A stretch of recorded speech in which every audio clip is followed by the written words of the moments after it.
quem está do seu ladinho, vocês foram chegando tudo bem hoje, né? Talvez você não tenha dado a oportunidade, tiver a oportunidade, não teve, muito obrigada, de dar um oizinho para quem está do seu lado. Hoje nós vamos ver como que a nossa vida centrada no Evangelho pode atingir os nossos relacionamentos. Para isso, quero fazer uma pergunta para você. Você tem amigos? Amigos? Amigo. Aquela pessoa que você vai deixar seu filho com ele, a chave da sua casa com ele, você vai dar a senha do seu banco para ele, vai entregar os boletos de vez em quando também para ele te ajudar a pagar. Você tem amigos? Como é que são os seus amigos? Quando a gente volta para o Evangelho, a gente prega sobre tantas coisas, né? Às vezes dá uma saudade de fazer um estudo versículo por versículo num dos Evangelhos, porque é tão rico, é rico demais. A gente fica se alimentando de The Chosen, mas a Bíblia, ela tem uns detalhes que eles fazem em uma cena de 2 minutos, é muito rico. E eu queria ver com você hoje uma cena dessas, um momento desses, um momento em que Jesus faz um milagre, mas tem tantas lições preciosas da parte de Deus para nós.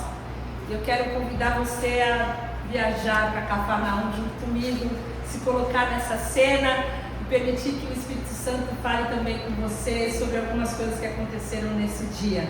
Vamos orar.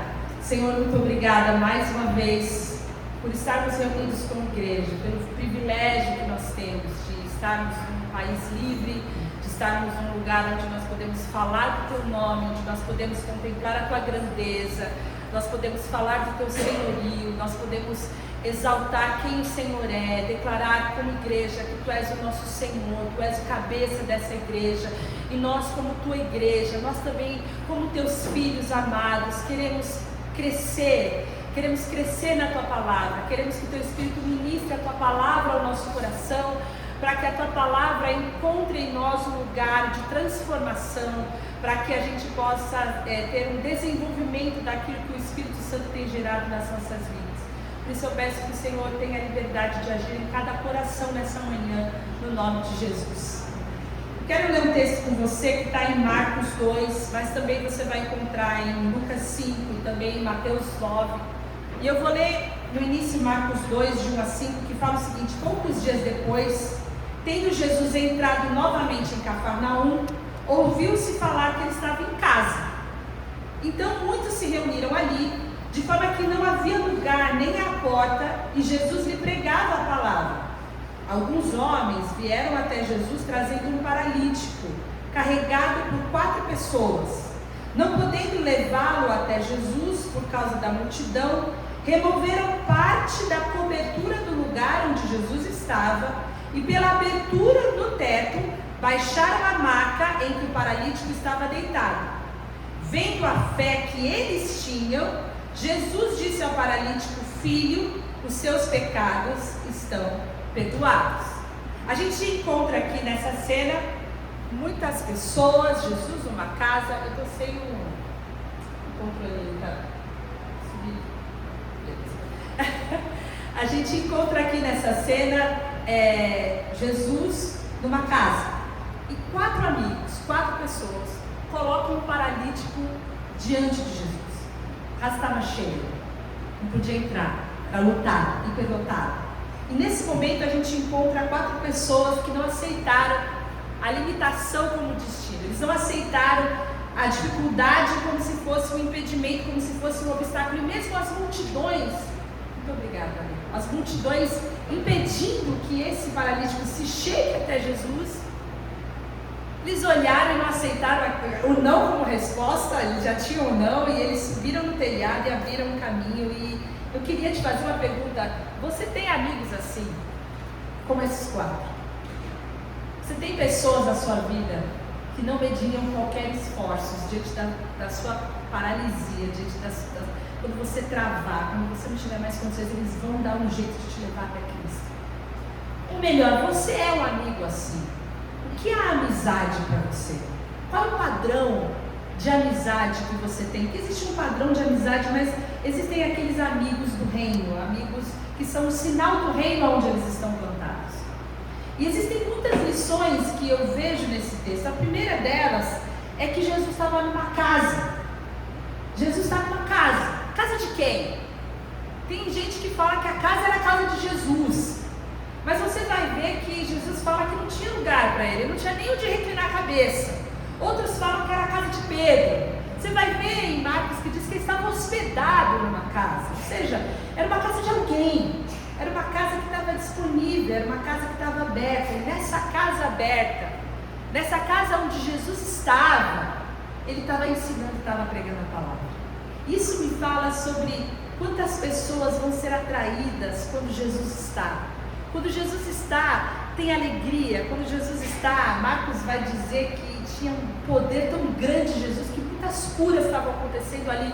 Quando Jesus está, tem palavra habitando abundantemente no meio daqueles que estão cercados de Jesus. Quando Jesus está, tem algo poderoso, porque Jesus está ali. E a primeira coisa que a gente vê sobre essa casa é a disponibilidade. Havia uma disponibilidade, alguém dispôs a sua casa para que Jesus estivesse ali, e a presença de Jesus era marcada por cura, era marcada por inclusão, era marcada pela palavra, pelo ensino da palavra e por mais e mais pessoas sendo atraídas. Em primeiro lugar, a igreja, nós, porque a igreja não sou eu, a igreja é sempre plural, a igreja é coletivo, nós somos um sinal dessa casa no mundo.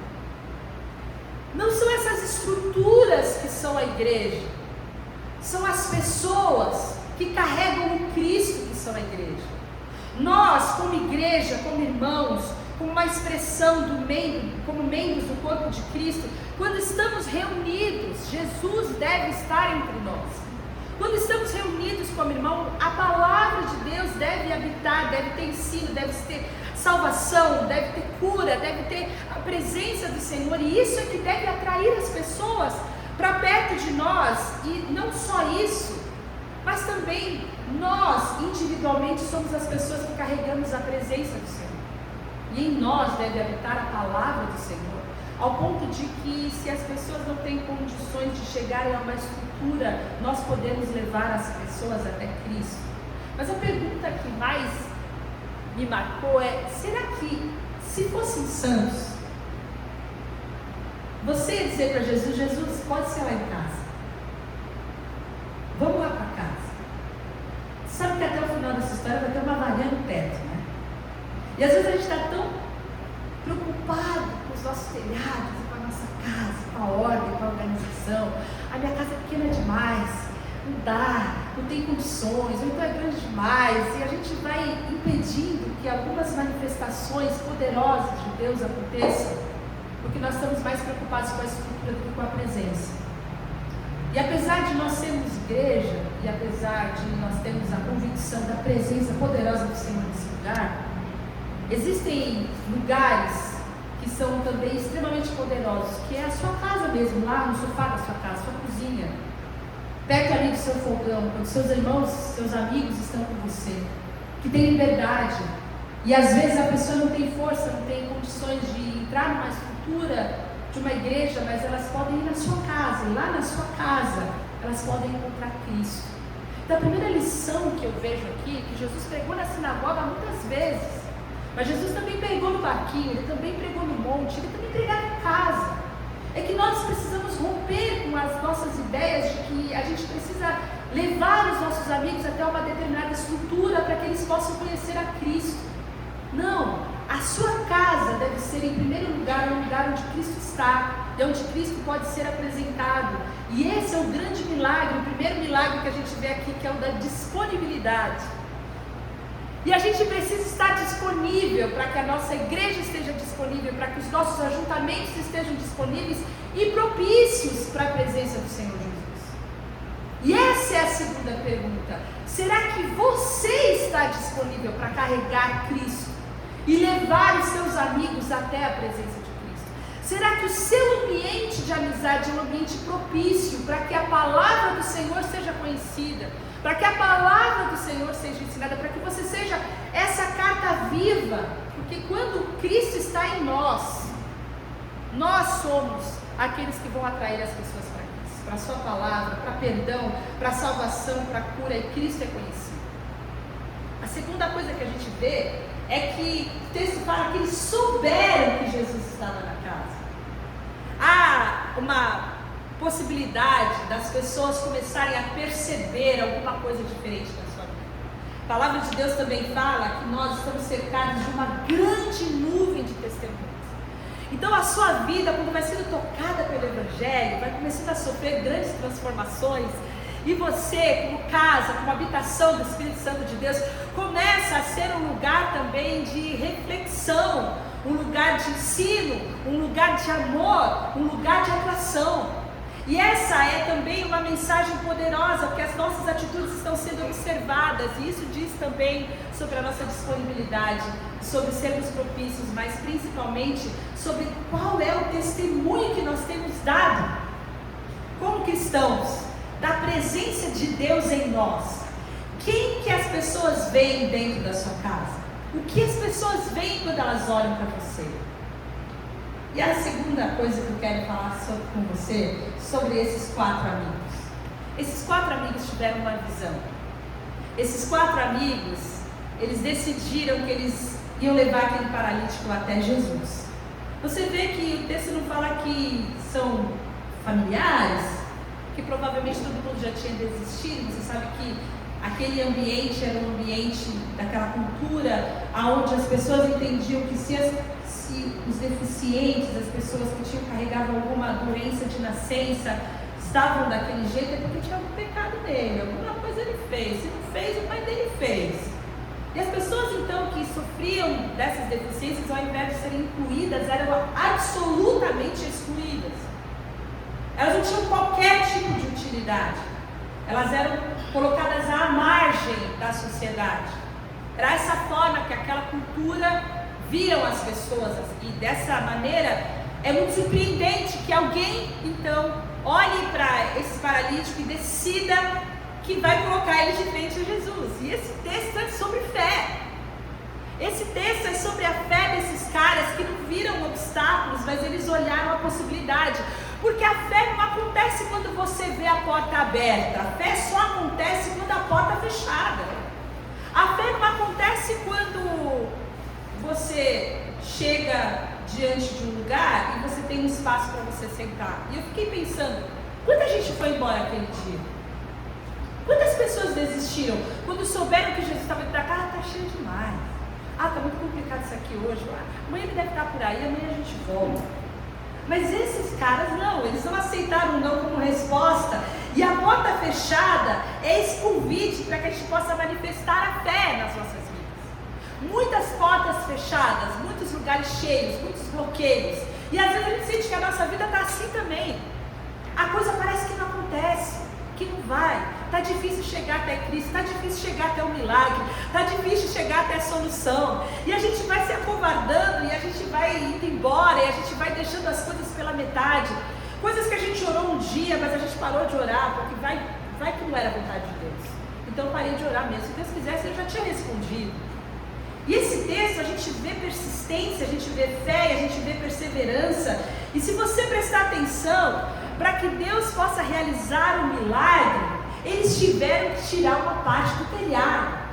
E às vezes na sua vida está acontecendo isso também. Você precisa agir em determinadas circunstâncias com fé, com persistências, com perseverança, para que você possa ver o milagre de Deus na sua vida. Quais são os telhados da casa da sua vida que precisam ser removidos para que você possa encontrar a solução que você está buscando?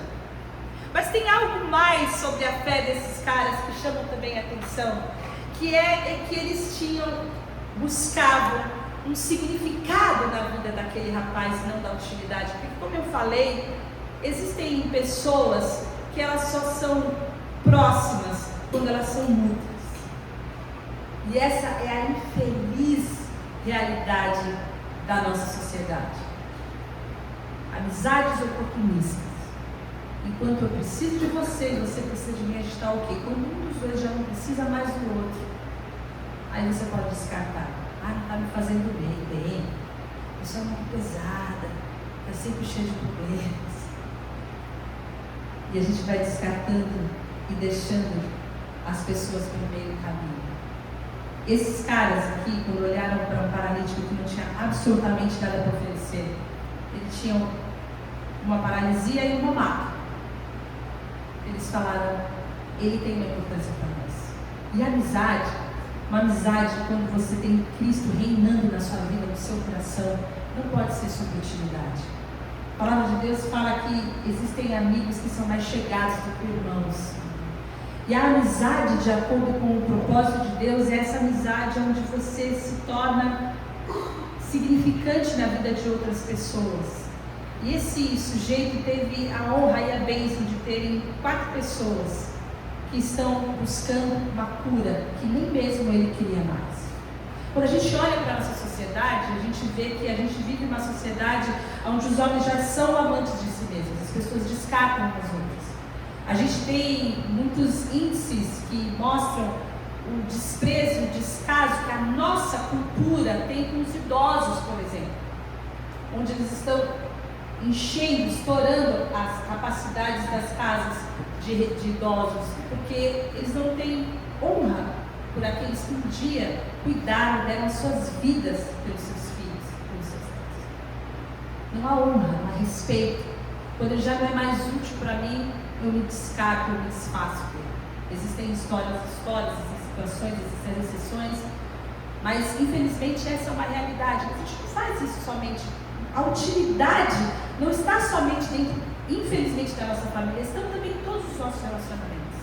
E a gente precisa aprender que tipo de gente a gente quer se tornar quando o Espírito Santo fala com a gente, quando a gente tem a presença de Cristo em nós. Que tipo de amigos que nós somos? Será que a gente foge dos problemas dos nossos amigos ou a gente assume aquele problema com fé como se fosse nosso?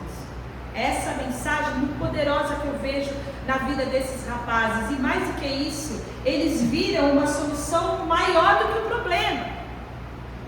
Eles olharam para aquilo que Deus em Cristo revelado, eles criam que Jesus era o Cristo, que Jesus poderia fazer um milagre na vida daquele homem. Não importam as impossibilidades, os obstáculos, as circunstâncias que estavam ali.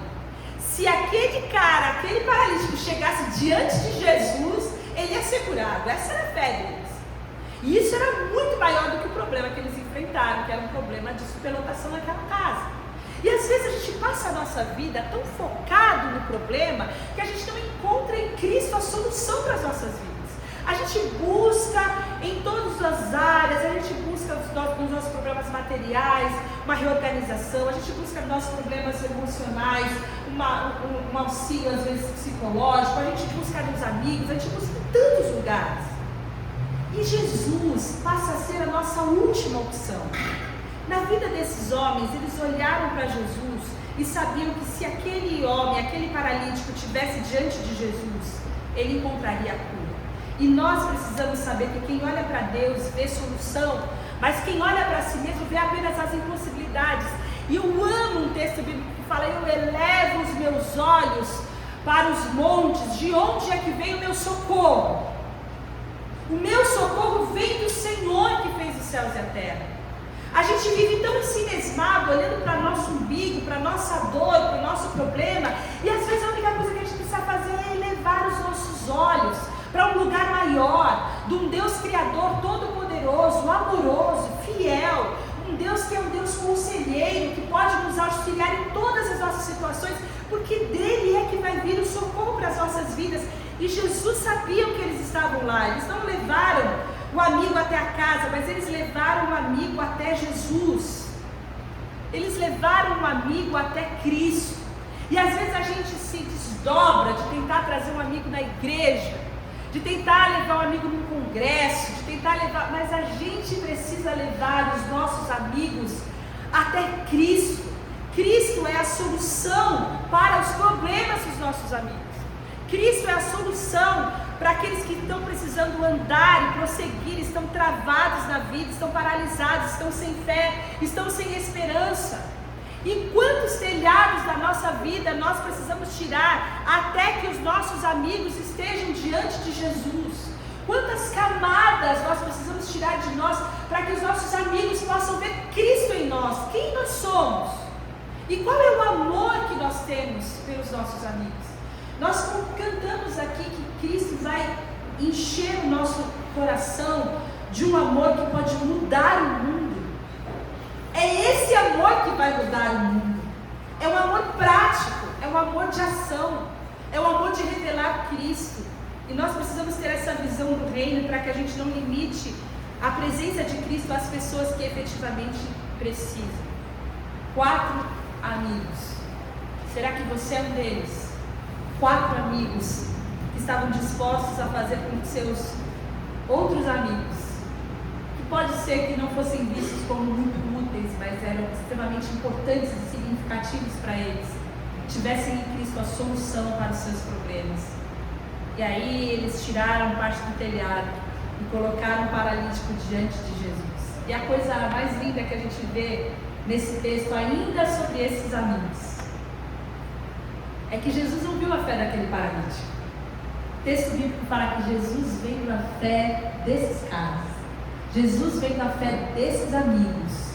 Ele foi e falou para aquele paralítico: perdoados estão os seus pecados. Isso é maravilhoso, porque nós precisamos olhar para os nossos amigos com fé. Quantos amigos você falou? Esse daí não vai querer Cristo nunca. Isso aqui jamais. Sabe no que ele está metido? Vou te contar o que ele está metido. Esse daqui nunca vai conhecer Jesus. Sabe o que te falta? Fé. Falta fé. Você precisa olhar para seus amigos com fé. Não importa aquilo que eles declaram com a boca deles, não importa a vida que eles vivem, não importa o que eles estão metidos. Jesus é poderoso para olhar para qualquer pessoa e falar: perdoados estão os teus pecados. E esse é o primeiro e maior milagre, o grande milagre que pode acontecer na vida de qualquer outra pessoa. Mas nós precisamos ter fé. E às vezes nós não nos movimentamos em favor, em amor, com graça, com autoridade em função dos nossos amigos, porque nós não temos fé. E essa é uma mensagem para aqueles que querem ser um sinal do reino de Deus, que querem ter uma vida centrada no Evangelho. Você precisa viver com fé. Os seus relacionamentos precisam de fé. Você precisa olhar para os seus amigos e entender que Deus é poderoso para transformar a circunstância deles. Por quê? Porque o autor da vida olhou para aquele paralítico e o texto fala que ele disse: filho, perdoados estão os seus pecados. Mas, diz o versículo 10 e o 11, nós pulamos do 5 para o 10 e o 11, mas para que vocês saibam que o Filho do Homem tem na terra autoridade para perdoar os pecados, disse então ao paralítico: eu digo a você, levante-se, pegue a sua maca e vá para a sua casa. Estou lendo Marcos 2, 5 e 10 e 11. Jesus salva primeiro e depois ele cura. Isso também é algo muito significativo. Porque por mais que as pessoas se acheguem até a Cristo porque elas precisam de coisas, eu vou lá na tua igreja, porque meu filho está doente. Eu vou lá na tua igreja, tá? Porque o pau está quebrando lá em casa, meu casamento está com um fio. Eu vou lá na tua igreja, vamos fazer uma oração lá. Eu vou lá na tua igreja porque eu estou muito deprimido, estou passando por uns problemas de ansiedade, estou tomando uns remédios, o negócio não está funcionando, eu preciso de ajuda. Eu vou lá na tua igreja porque eu preciso de uma porta de emprego, olha, eu estou desempregado, eu preciso que vocês olhem por mim. E quantas orações, pedidos de oração a gente recebe por amigos assim? Quantos? Pessoas que estão realmente precisando dessas orações. Só que o real problema do homem não são esses problemas. O maior problema do homem é que ele é um pecador sem Cristo. O maior problema do homem é que ele tem uma eternidade para decidir. Se ele decide que ele vai ter a Cristo e declarar a Cristo como Senhor da sua vida e viver como um servo obediente de Deus, obedecendo a sua palavra, ou se ele vai querer viver de acordo com a sua própria cabeça e vai renunciar à salvação que está em Cristo. Essa é a maior e a principal escolha que cada um de nós precisa fazer. E às vezes a gente acha que o maior problema dos nossos amigos é que o filho dele está doente. E não é. E Jesus revela isso aqui, quando ele fala: filhos, teus pecados são perdoados. O que nos deixa distante de Deus e que nos afasta da sua presença não são nossos erros, os nossos acertos, mas a falta de consciência que a nossa vida só vai ser transformada a partir do nosso relacionamento com Jesus. A maior transformação é que nós precisamos dele e que nós queremos a presença dele na nossa vida, e a gente precisa romper com a nossa condição de pecadores. Não é sobre o que a gente faz ou a gente deixa de fazer, é sobre uma condição que todo ser humano tem, herdada do Adão. Nós somos pecadores por natureza, e para que a gente possa viver um relacionamento com Deus, nós precisamos reconhecer em Cristo o nosso Senhor e o nosso Salvador. Nós precisamos do perdão dos nossos pecados, e Jesus oferece um perdão que restaura a nossa condição antes do pecado. Jesus oferece um perdão que de pecadores nós nos tornamos filhos, que de uma imagem degenerada, uma imagem corrompida por causa do pecado, agora em Cristo nós somos elevados à condição de herdeiros de Deus e co-herdeiros em Cristo Jesus. Nós somos a imagem e semelhança de Cristo Jesus, e essa imagem começa a ser refeita pela ação do Espírito Santo em nós. Essa é a grande e maior ação misericordiosa de Deus em nosso favor. E é isso que nós precisamos entender, que Jesus salva primeiro, porque para Ele o que importa é a eternidade. Jesus, vendo a fé deles, disse: homem, os teus pecados te são perdoados. Pode ser que a gente estivesse muito mais preocupado na nossa vida, na nossa jornada, com os problemas físicos e materiais que nossos amigos e as pessoas têm.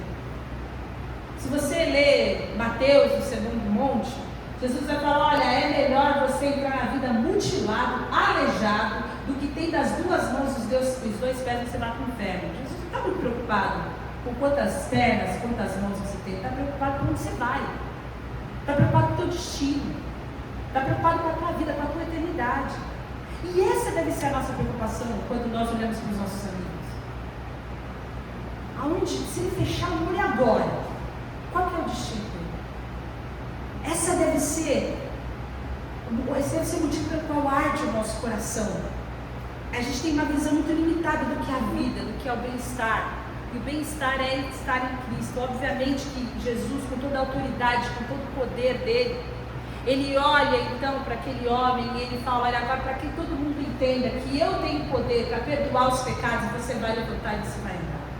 Porque o poder de Deus se manifestava através das curas, a autoridade de Jesus se manifestava através das curas, porque ele era o rei, ele veio estabelecer o seu reinado, ele era o rei, o descendente de Davi, onde havia uma promessa que o reinado nunca teria fim. O reinado veio em Cristo Jesus, e quando o reino de Deus chega, ele não chega atingindo só o nosso espírito, ele atinge a nossa alma, ele restaura a nossa alma, ele restaura o nosso corpo, ele restaura a nossa família, ele restaura as nossas finanças, ele restaura o nosso emprego, ele restaura os nossos filhos, ele nos restaura, porque o reino de Deus chegou. Mas o reino de Deus precisa chegar, o reino de Deus em Cristo Jesus, trazendo salvação e restauração, e é isso que Jesus faz, porque Jesus toca o homem todo. Então, quando nós olhamos e nós estamos em missão e vivemos uma vida centrada no Evangelho, nós precisamos entender que o propósito de Deus ao se relacionar conosco não é que a gente seja perfeitinho, que a gente tenha um dinheirinho, que a gente tenha uma paz linda lá na nossa casa, mas que a gente viva a intensidade de um relacionamento pessoal com Jesus. 1 Tessalonicenses fala disso: pois Deus não nos escolheu para sofrer o seu castigo, mas para alcançarmos a salvação por meio do nosso Senhor Jesus Cristo. Ele morreu para que, vivendo ou morrendo, vivamos unidos com Ele. Esse é o propósito de Deus, que a gente viva unido com Ele, que a gente viva uma vida poderosa em suas mãos, entendendo a nossa missão e entendendo o nosso propósito, como nós temos falado desde o início desse ano. Mas tem algo que me chama a atenção, e aqui eu já estou quase falando. Versículo 6 e 8 de Marcos 2 fala o seguinte: eles estavam sentados ali, alguns mestres da lei, pensando no íntimo: por que esse homem fala assim? Está blasfemando. Quem pode perdoar pecados, senão somente Deus? Naquele momento, como Jesus sabia em seu espírito o que eles estavam pensando, disse-lhes: por que pensam essas coisas no coração de vocês? Quando você abre em Marcos, você vai ver que no começo dessa história, Marcos já fala o seguinte: olha, os mestres, os doutores, os fariseus estavam sentados lá, a turma estava lá, a torcida estava lá, os espectadores estavam lá. E eles eram os antagonistas, eles eram os inimigos do rei Jesus aqui na terra. Eles tiveram uma oposição a Cristo desde o início. E ali, enquanto acontecia aquele milagre que a gente está falando aqui em alguns minutos, mas eu acho que eles levaram muito mais tempo para tirar as telhas da casa de Jesus para curar aquele paralítico, em seus corações, aqueles homens, ao invés de celebrar, eles estavam criticando, eles estavam julgando, eles estavam falando que aquilo era uma blasfêmia, eles estavam olhando com olhos críticos e julgadores. E eu quero abrir um parênteses e aproveitar essa deixa que Jesus revela aqui, que a palavra revela para nós, porque a gente precisa entender que a torcida é sempre barulhenta.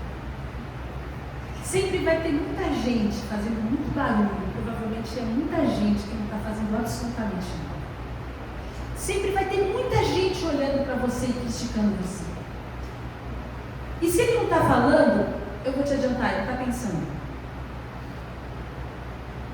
E a gente precisa parar com essa nossa mania de tentar agradar todo mundo, porque Jesus não agradou todo mundo. Nem Jesus era unanimidade. A gente às vezes se desfaz para tentar atrair das pessoas essa aprovação. A gente não vai conseguir. A gente tenta ser bonzinho, a gente quer ter amigos. Isso não fala sobre quem Jesus era, mas fala sobre quem os fariseus eram. Então a gente precisa entender isso no nosso coração de uma vez por todas. A torcida é sempre barulhenta. Vai ter sempre alguém para te criticar. Vai ter sempre alguém sentado lá em cima que não está jogando, vai falar que está errado, isso daí não está bom, isso aí eu faria melhor, isso daí... Vai ter sempre alguém para te criticar. E a gente precisa entender que essas pessoas que estão criticando são as pessoas que não têm nenhum comprometimento com a ação de Deus e aquilo que Deus está fazendo na sua vida e através da sua vida. Os críticos sempre vão estar ali. Se você tem muitos amigos, se você não tem ninguém falando mal de você, se você não tem ninguém criticando você, provavelmente você é falso. E talvez o fariseu seja você. Mas se você estiver vivendo uma vida de verdade, você vai ver que vai ser sempre alguém que não gosta muito de você, não vai muito com a sua cara e faz parte, porque Jesus também passou por isso.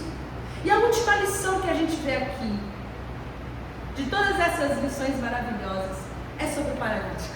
Porque até então, o nome dele só aparece aqui, mas Jesus olha para ele, Jesus cura esse homem.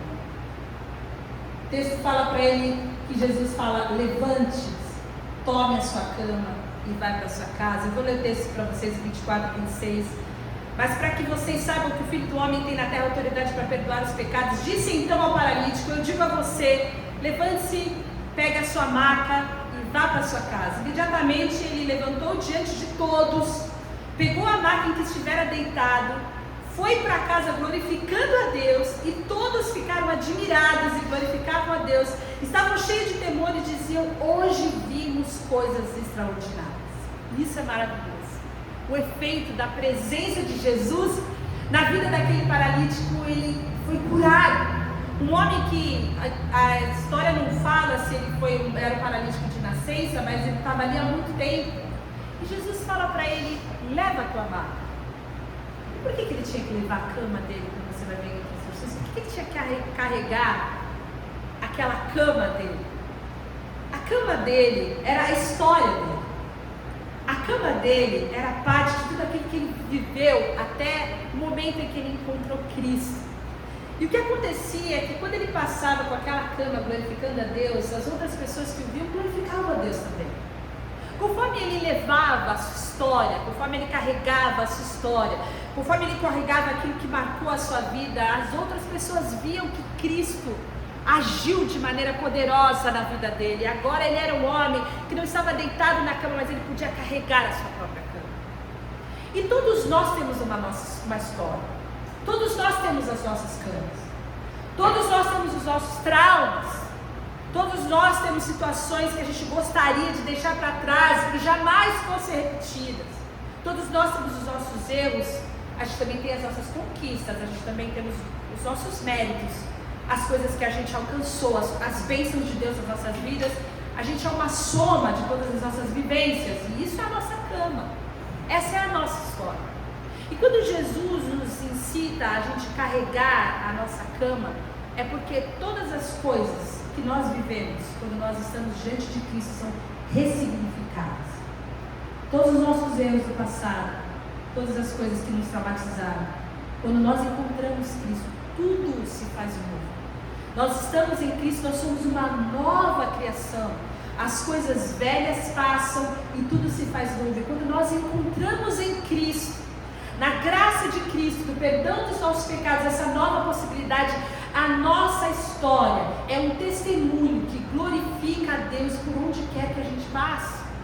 Quando a gente entende a graça de Deus, nós não temos vergonha de quem nós éramos, mas nós temos a alegria e a graça do perdão que nós recebemos. Por isso eu falo para você, conte a sua história, não esconda a sua história. Fale das coisas maravilhosas que Deus fez na sua vida. Fale de onde Deus te tirou. Fale daquilo que você sofreu. Mostre, carregue a sua cama para que todos possam ver as coisas maravilhosas que Deus tem feito na sua vida. Permita que as pessoas vejam as suas fragilidades, as suas vulnerabilidades e quem você é agora em Cristo Jesus. Porque cada vez que você faz isso, o nome de Jesus é glorificado. Essa é a mensagem que eu gostaria de deixar para você. Que você seja amigo, que você seja disponível e que você seja cheio de fé. Que você seja uma pessoa disposta a amar. Esse amor que transforma o mundo. Nós somos missionais. A igreja missional é aquela que leva Jesus ao mundo. Você não precisa sair daqui para ir para a África, você não precisa sair daqui para ir para os lugares não atingidos. Você pode, nós abençoaremos você se Deus te chamar, mas você pode ser um sinal do reino ali onde você está. Você pode ser uma casa disponível, aberta, que ensina as palavras de Jesus. Você pode ser um lugar de cura. Você pode ser um amigo que carrega. Você pode, carregar é fácil, carregar não é fácil. A palavra fala, não se cansa de fazer o bem, porque cansa, carregar cansa. Mas eu tenho uma boa notícia, quando esse seu amigo encontrar Cristo, você nunca mais vai carregar ele, porque ele vai ser curado, ele vai ser restaurado, ele vai ter o perdão dos pecados dele, ele também vai ser uma nova criação. Comprometa-se. Talvez você só está aqui, nessa manhã, porque alguém orou por você. Talvez você só esteja aqui, nessa manhã, porque alguém carregou você. Alguém foi casa disponível para revelar Cristo onde você estava. E você precisa responder a esse comprometimento com esse mesmo amor, com essa mesma devoção.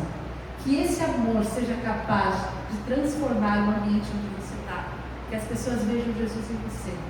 Que você seja a pessoa não preocupada com o que os outros vão pensar. Se agora eu começar a falar de Jesus, eles vão pensar no coração deles, eles vão criticar.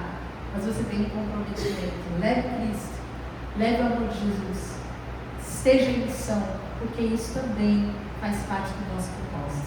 Eu queria orar com você, mas além de orar com você, eu queria que você também orasse comigo por outros amigos.